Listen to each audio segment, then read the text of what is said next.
Pakistan as a military power and a nuclear power.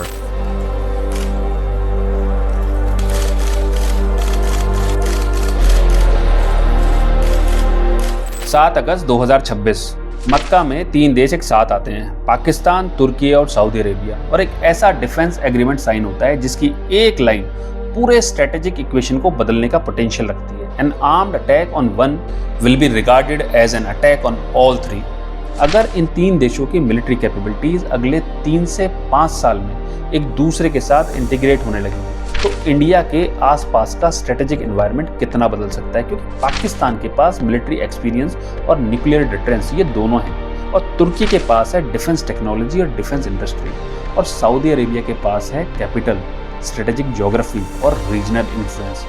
आज ये NATO नहीं है, लेकिन नाटो बनने की अभी ज़रूरत भी नहीं है अगर इंटरऑपरेबिलिटी धीरे धीरे डेवलप होने लगे, क्योंकि मॉडर्न मिलिट्री अलायंसेस कागज़ पर लिखी लाइन से नहीं, बैटलफील्ड पर दिखाई देने वाली कैपेबिलिटी से पावरफुल होते हैं। इसलिए इंडिया को सिर्फ एग्रीमेंट की इंक नहीं देखनी चाहिए, इम्प्लीमेंटेशन भी देखनी चाहिए, और अगले 3 से 5 साल यही सबसे बड़ी इंपॉर्टेंट ऑब्जर्वेशन विंडो हो सकती है, क्योंकि असली सवाल है क्या तीनों की फोर्सेज एक दूसरे के साथ इफेक्टिवली कम्युनिकेट कर सकती हैं, क्या इंटेलिजेंस रियल टाइम शेयर होगी, क्या कमांड सिस्टम कॉम्पेटेबल होंगे, क्या जॉइंट एक्सरसाइज सिर्फ सेरेमोनियल होंगी या एक्चुअल इंटरऑपरेबिलिटी डेवलप होगी। अगर इन सारे के सारे सवालों के जवाब धीरे धीरे यस होने लगते हैं, तभी इस एग्रीमेंट का मिलिट्री वेट बढ़ेगा, और यहीं से हमें तीनों देशों की इंडिविजुअल कैपेबिलिटीज को एक इक्वेशन की तरह देखना होगा।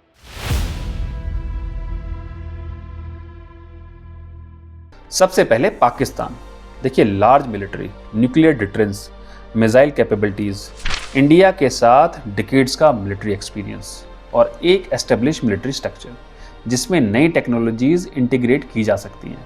अब तुर्की, यहाँ सबसे इंपॉर्टेंट चीज़ कोई एक यूएवी या मिसाइल नहीं है, सबसे इंपॉर्टेंट है defence industrial ecosystem, UAVs, UCAVs, electronic warfare, sensors, precision systems, naval technologies और इंडिजिनस प्रोडक्शन कैपेबिलिटीज। अब आते हैं सऊदी अरेबिया पर। यहाँ इक्वेशन थोड़ी अलग है। सऊदी अरेबिया की स्ट्रेटेजिक वैल्यू है कैपिटल, उसकी ज्योग्राफी और उसका इंफ्रास्ट्रक्चर, और रीजनल इन्फ्लुएंस। अब इन तीनों को एक साथ रखिए। पाकिस्तान मिलिट्री स्ट्रक्चर, तुर्की technology and defence industries, Saudi Arabia capital and strategic access. ये कॉम्बिनेशन अपने आप में इंडिया को उसके खिलाफ एक मिलिट्री ब्लॉक नहीं बनाता है, लेकिन ये पाकिस्तान की एग्जिस्टिंग मिलिट्री जो कैपेबिलिटीज़ है ना, उनको स्ट्रेंथन करने का पोटेंशियल ज़रूर रखता है, क्योंकि कभी कभी एनिमी की जो क्वांटिटी है वो नहीं बढ़ती है, लेकिन उसकी जो कॉम्बैट इफेक्टिवनेस है ना, वो बढ़ जाती है। और यही सबसे इम्पॉर्टेंट सवाल आता है, तुर्की को टेक्नोलॉजी पाकिस्तान की मिलिट्री आर्किटेक्चर में कितनी गहराई तक इंटीग्रेट की जा सकती है।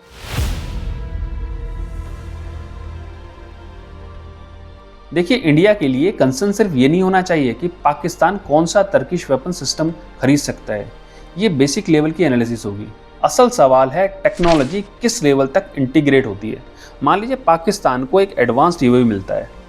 एक यूएवी अकेले बैटलफील्ड नहीं बदलता है, लेकिन वही यूएवी अगर आईएसआर नेटवर्क से जुड़ता है, उसका डेटा कमांड सेंटर तक रियल टाइम पहुंचता है, उसकी डेटा को एक दूसरे सेंसर के साथ फ्यूज़ किया जाता है, इलेक्ट्रॉनिक वॉरफेयर सपोर्ट मिलता है, और प्रिसिशन वेपन्स उसी टारगेटेड आर्किटेक्चर से कनेक्टेड है, तो आपने सिर्फ एक ड्रोन नहीं खरीदा है, आपने नेटवर्क कॉम्बैट कैपेबिलिटी बनाई है। और मॉडर्न वॉरफेयर में वेपन की रेंज इंपॉर्टेंट है, लेकिन उससे पहले इंपॉर्टेंट है इंफॉर्मेशन की स्पीड, और उसके बाद डिसीजन की स्पीड। अगर टेक्नोलॉजी सिर्फ वेपन तक सीमित रहती है तो उसका इम्पैक्ट लिमिटेड रहेगा, लेकिन अगर वही टेक्नोलॉजी डेटा, सेंसर्स और कमांड नेटवर्क से जुड़ जाती है तो बैटलफील्ड की पूरी डिसीजन साइकिल बदल सकती है।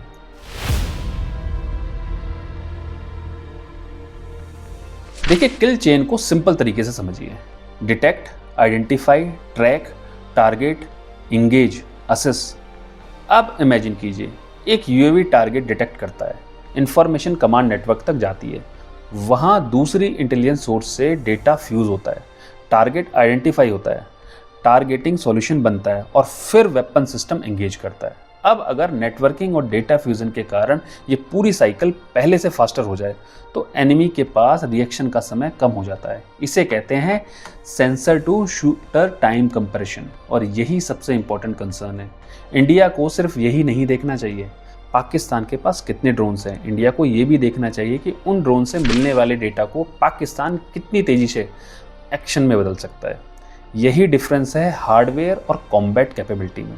और अगर टर्किश जो टेक्नोलॉजीज़ हैं वो पाकिस्तान की एग्जिस्टिंग आर्किटेक्चर में डीपली इंटीग्रेटेड होती हैं तो कंसर्न किसी सिंगल वेपन सिस्टम से नहीं, उससे भी कहीं ज़्यादा बड़ा हो सकता है। क्योंकि सवाल सिर्फ ये नहीं है कि टारगेट कितनी जल्दी डिटेक्ट हुआ, सवाल ये है कि डिटेक्ट होने के बाद वेपन कितनी जल्दी उस टारगेट तक पहुंच सकता है।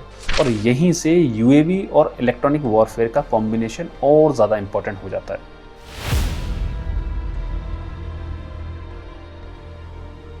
आज का बैटलफील्ड सिर्फ fighter aircraft versus fighter aircraft नहीं है। अब बैटलफील्ड है sensor versus sensor, network versus network, electronic warfare versus electronic warfare. UAV अकेला नहीं लड़ता, उसके पीछे चाहिए ISR, secure communication, electronic warfare, data links, targeting और बैटल डैमेज असेसमेंट। अब इमेजिन कीजिए एक टर्किश ओरिजिन यूएवी पाकिस्तान के बैटलफील्ड नेटवर्क में काम कर रहा है। वो टारगेट डिटेक्ट करता है, उसका डेटा कमांड नोड तक पहुंचता है, वहाँ इंटेलिजेंस डेटा के साथ फ्यूज़न होता है, टारगेट आइडेंटिफाई होता है और फिर जो अप्रोप्रिएट वेपन सिस्टम है वो उसको एंगेज करता है। अब आपने सिर्फ एक ड्रोन नहीं खरीदा है, आपने sensor to shooter architecture create किया है। अगर इसमें इलेक्ट्रॉनिक वॉरफेयर भी इंटीग्रेट हो जाए तो सेंसर्स और कम्युनिकेशन को भी डिस्टर्ब करना है बहुत सिंपल और आसान बन जाता है। यही रीज़न है कि इंडिया के लिए काउंटर यूएवी और अर्ली वार्निंग सेकेंडरी कैपेबिलिटीज़ नहीं हो सकती। इंडिया को लेयर्ड आर्किटेक्चर चाहिए, detection, tracking, electronic disruption, hard kill और इंटीग्रेटेड एयर डिफेंस। क्योंकि अगर एडवर्सरी की किल चेन फास्टर हो रही है तो इंडिया को सिर्फ बेहतर वेपन्स नहीं चाहिए, इंडिया को चाहिए फास्टर काउंटर किल चेन। अब यहाँ एक बड़ा सवाल आता है, क्या ये एक एग्रीमेंट है, वास्तव में ऑपरेशनल इंटीग्रेशन तक जाएगा या लार्जली स्ट्रेटेजिक सिग्नलिंग ही रहेगा? इसी के 3 पॉसिबल आउटकम्स हैं।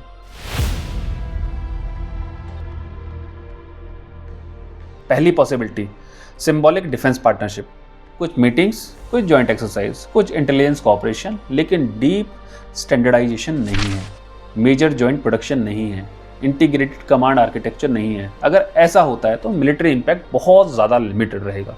लेकिन दूसरा सिनेरियो थोड़ा ज़्यादा इंटरेस्टिंग है, डिफेंस इंडस्ट्रियल इंटीग्रेशन, तुर्की की डिफेंस कंपनीज और पाकिस्तान के बीच deeper cooperation, joint production, technology transfer, UAV development, EW system, precision weapon और पोटेंशियली सऊदी अरेबिया का कैपिटल इन्वॉल्वमेंट। अगर यही दिखाई देने लगे तो सिचुएशन थोड़ी सी बदल जाती है, क्योंकि एग्रीमेंट सिर्फ डिप्लोमेटिक नहीं रहेगा, अब ये डिफेंस इंडस्ट्रियल इकोसिस्टम बनना शुरू कर देगा।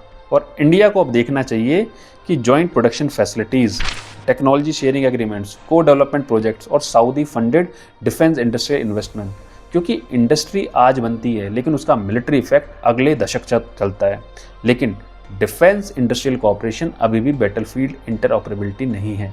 असली जंप तब आएगा जब टेक्नोलॉजी और प्रोडक्शन के बाद तीनों मिलिट्रीज ऑपरेशनली साथ काम करने लगे।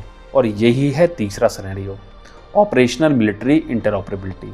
अगर फ्यूचर में कॉमन एक्सरसाइज सोफिस्टिकेटेड होती हैं, इंटेलिजेंस फ्यूजन डेवलप होता है, कम्युनिकेशन स्टैंडर्ड कॉमन होते हैं, एयर डिफेंस कोऑर्डिनेशन बढ़ती है, मैरीटाइम सर्विलेंस कोऑपरेट होती है और लॉजिस्टिक इंटरऑपरेबिलिटी डेवलप होती है, तो ये सिर्फ अलायंस नहीं रहेगा, ये ऑपरेशनल मिलिट्री आर्किटेक्चर बनना शुरू हो जाएगा। और इंडिया को यही मैक्सिमम अटेंशन देना है।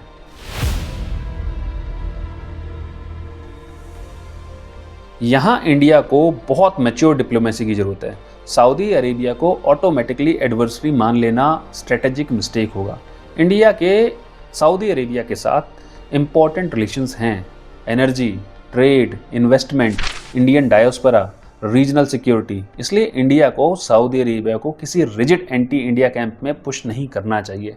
लेकिन बायलैटरल इंडिया सऊदी रिलेशनशिप्स और पाकिस्तान तुर्की सऊदी ट्राइलेटर डिफेंस फ्रेमवर्क 2 अलग अलग इक्वेशंस हैं और दोनों को अलग अलग मैनेज करना होगा। लेकिन यहाँ एक छोटा सा रियलिटी चेक भी बनता है। पैक्ट की पहली परीक्षा अब यहाँ पाकिस्तान से एक छोटा सा सवाल बनता है, पाकिस्तान और सऊदी अरेबिया के बीच पहले से डिफेंस कॉपरेशन मौजूद था, आप सबको पता है। और 2026 में सऊदी अरेबिया पर ईरान और उससे लिंक्ड जितने हूतीज़ थे उन्होंने बहुत मिसाइलें मारी हैं, बहुत प्रेशर बढ़ाया। तो पाकिस्तान ने सऊदी अरेबिया को मिलिट्री सपोर्ट दिया क्या? पाकिस्तानी ट्रूप्स और फाइटर एयरक्राफ्ट की छोटी सी डिप्लॉयमेंट वहाँ हुई, लेकिन साथ ही पाकिस्तान ईरान के साथ डिप्लोमेसी और मीडिएशन भी करता रहा, पूरी दुनिया को पता है।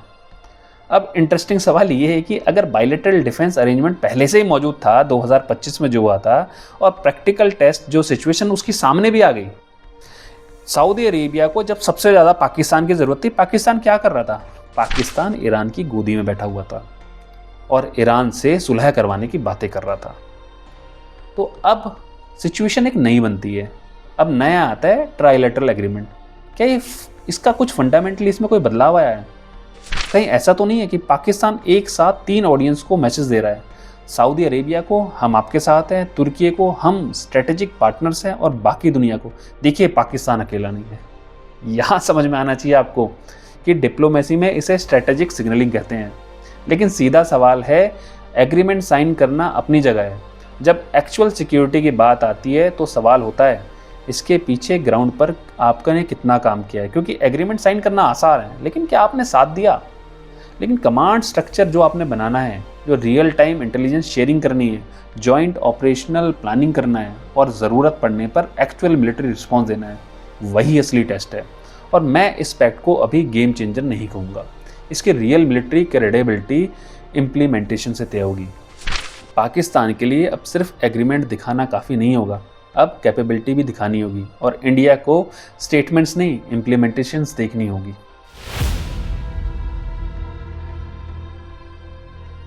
देखिए, सऊदी अरेबिया की भूमिका सिर्फ इस रियलिटी चेक से जज नहीं की जा सकती कि अगर फ्यूचर में सऊदी कैपिटल तुर्की की डिफेंस इंडस्ट्री में इन्वेस्टमेंट करता है और पाकिस्तान के साथ डिफेंस कॉपरेशन साइमल्टेनियसली एक्सपेंड होता है तो इक्वेशन बदल सकती है। देखिए, मिलिट्री इन्फ्लुएंस हमेशा डायरेक्ट वेपन ट्रांसफ़र से नहीं आता है, कभी इन्फ्लुएंस आता है फंडिंग से, जॉइंट प्रोडक्शन से, इंफ्रास्ट्रक्चर से, रिसर्च और डेवलपमेंट से, ट्रेनिंग इकोसिस्टम से। यानी सऊदी अरेबिया का सबसे इम्पॉर्टेंट कंट्रीब्यूशन फ्यूचर में शायद कोई मिसाइल या फाइटर एयरक्राफ्ट नहीं है, वो कैपिटल हो सकता है, और कैपिटल टेक्नोलॉजी को स्केल करता है। इसलिए इंडिया को सऊदी रोल को थोड़ा सा एग्जरेट करके या तो इग्नोर भी नहीं करना है, थोड़ा सा अलग तरह से देखना है, और उसको बहुत ज़्यादा इम्पॉर्टेंट तौर पर देखते रहना चाहिए। लेकिन सऊदी अरेबिया को भी समझाने के लिए हमें कुछ चीज़ें थोड़ी सी चेंज करनी होंगी अपने इस पूरे के पूरे एनालिसिस में, और इंडिया को भी थोड़ा समझना पड़ेगा कि सऊदी अरेबिया कहीं ना कहीं इस वक्त एक सैंडविच बना हुआ है। वो आप समझिए ना, एक तरफ से ईरान उसके पीछे पड़ा है, यूएई है, और कहीं उसके पास अपने बहुत सारे एडवर्सरीज हैं, वो उनसे अपने आप को कहीं ना कहीं अलग करके दिखाना चाहता है, वो भी एक स्ट्रेटेजिक सिग्नलिंग देना चाहता है। वहीं पे सबसे बड़ी प्रॉब्लम आती है। देखिए, जो कंट्री अपना डिसीजन साइकिल फास्टर रखती है वही स्ट्रेटेजिक एडवांटेज भी हासिल करती है, और शायद सऊदी अरेबिया वही करने की कोशिश कर रहे हैं। अब इंडिया की सबसे बड़ी रिस्पॉन्स प्रायोरिटी क्या होनी चाहिए? इंडिया को क्या करना चाहिए? मेरे हिसाब से इंडिया की 6 प्रायोरिटीज़ क्लियर है। Number 1, intelligence. तुर्की पाकिस्तान डिफेंस कॉपरेशन को क्लोजली मॉनिटर करना, कौन सी टेक्नोलॉजी, कौन सा प्लेटफॉर्म, कौन सा एक्सरसाइज, कौन सा डेटा शेयरिंग मैकेनिज्म, कौन सी डिफेंस पार्टनरशिप, सब कुछ। Number 2, counter UAV and early warning. देखिए, detection, tracking, electronic disruption, hard kill, integrated air defence. Number 3, sensor to shooter advantage. India का detection to decision to engagement cycle adversary से ज़्यादा faster होना चाहिए। Number 4, Arabian sea surveillance. देखिए, persistent maritime domain awareness बहुत ज़्यादा ज़रूरी है। Number 5, defence industry, UAVs, early warning, sensors, secure communication, precision weapons, space based ISR, ये सब क्रिटिकल टेक्नोलॉजीज़ में, इंडिजिनस कैपेसिटीज़ में इंडिया को कहीं ना कहीं और ज़्यादा काम करने की ज़रूरत है। और नंबर 6, स्ट्रेटेजिक डिप्लोमेसी।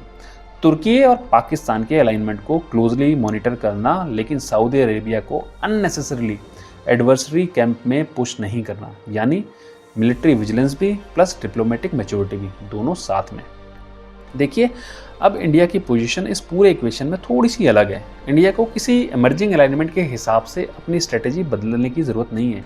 इंडिया को अपनी एग्जिस्टिंग मिलिट्री और स्ट्रेटेजिक स्ट्रेंथ को और मजबूत करना है। Large military, nuclear defence, growing defence industry, missile capabilities, space assets, strong navy, Indian ocean geography और multiple strategic partnership. India France के साथ काम कर सकता है, यूनाइटेड स्टेट्स के साथ एडवांस टेक्नोलॉजीज पर काम कर सकता है, इजराइल के साथ क्रिटिकल डिफेंस कोऑपरेशन कर सकता है, जापान और ऑस्ट्रेलिया के साथ मैरीटाइम सिक्योरिटी स्ट्रेंथन कर सकता है और गल्फ कंट्रीज के साथ इंडिपेंडेंट स्ट्रेटेजिक रिलेशनशिप मेंटेन कर सकता है।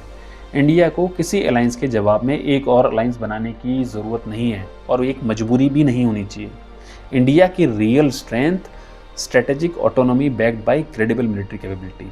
मतलब इंडिया अपने आप में ही एक स्ट्रेंथन कंट्री है और इंडिया की जो पोजीशन है वो इस पैक्ट के बाद और भी ज़्यादा मजबूत हो गई है।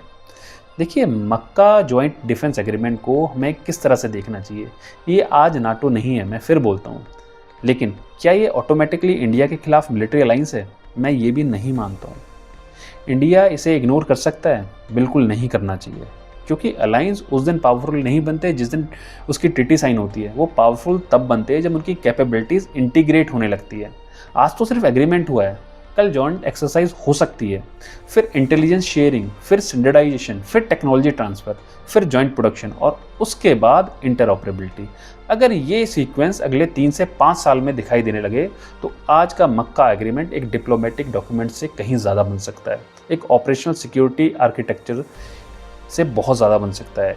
इसलिए इंडिया को आज से 3 चीज़ें देखनी होगी: कैपेबिलिटीज़, इंटरऑपरेबिलिटी और इंटेंट। क्योंकि डिक्लेरेशंस डिप्लोमेटिक होते हैं लेकिन कैपेबिलिटीज़ बैटल फील्ड पर दिखाई देती हैं। और इंडिया की तैयारी भी उसी लेवल की होनी चाहिए। अगर पाकिस्तान की मिलिट्री कैपेबिलिटी तुर्किश टेक्नोलॉजीज से स्ट्रेंथन होती है, अगर सऊदी कैपिटल उस इकोसिस्टम को स्केल करता है, इंडिया के पास पहले से better intelligence, faster decision making, stronger electronic warfare, stronger counter UAV system और डोमिनेंट मैरीटाइम डोमेन अवेयरनेस, ये सब होनी चाहिए। क्योंकि स्ट्रेटेजिक कंपटीशन में सबसे बड़ी गलती ये नहीं है कि आपने एनिमी को अंडर एस्टिमेट किया, सबसे बड़ी गलती ये है कि एनिमी की कैपेबिलिटी बनने के बाद आपने रिएक्ट किस तरह से किया। देखिए, हमेशा कैपेबिलिटी बनने से पहले उसकी इंडिकेटर्स को पढ़ा जाना चाहिए। मक्का में एग्रीमेंट साइन हो चुका है। अब असली सवाल ये नहीं है कि उन्होंने क्या साइन किया है, असली सवाल ये है वे इस एग्रीमेंट से अगले 5 साल में क्या बिल्ड करते हैं और इंडिया को इसका जवाब आज से तैयार रखना होगा। आप मुझे बताइए कि क्या इंडिया को इस ट्राइलेटरल अलाइनमेंट के जवाब में अरेबियन सी और वेस्ट एशियन डिप्लोमेसी में अपनी स्ट्रेटेजी तेज़ी से बदलनी चाहिए, या इंडिया को एग्जिस्टिंग स्ट्रेटेजिक जो पार्टनरशिप्स और इंडिजिनस डिफेंस कैपेबिलिटीज़ हैं उनको और ज़्यादा मजबूत करना चाहिए। देखिए, आप अपनी राय कमेंट्स में ज़रूर दीजिएगा। मैं पक्का कमेंट्स में आपकी राय के ऊपर अपने कमेंट दूंगा। आप देखते रहिए मेरे इस एनालिसिस को या और बाकी के एनालिसिस को। फिर मिलते हैं किसी और एनालिसिस में। तब तक के लिए जय हिंद, जय भारत। मेरे वीडियोज़ को लाइक और सब्सक्राइब पक्का कीजिएगा।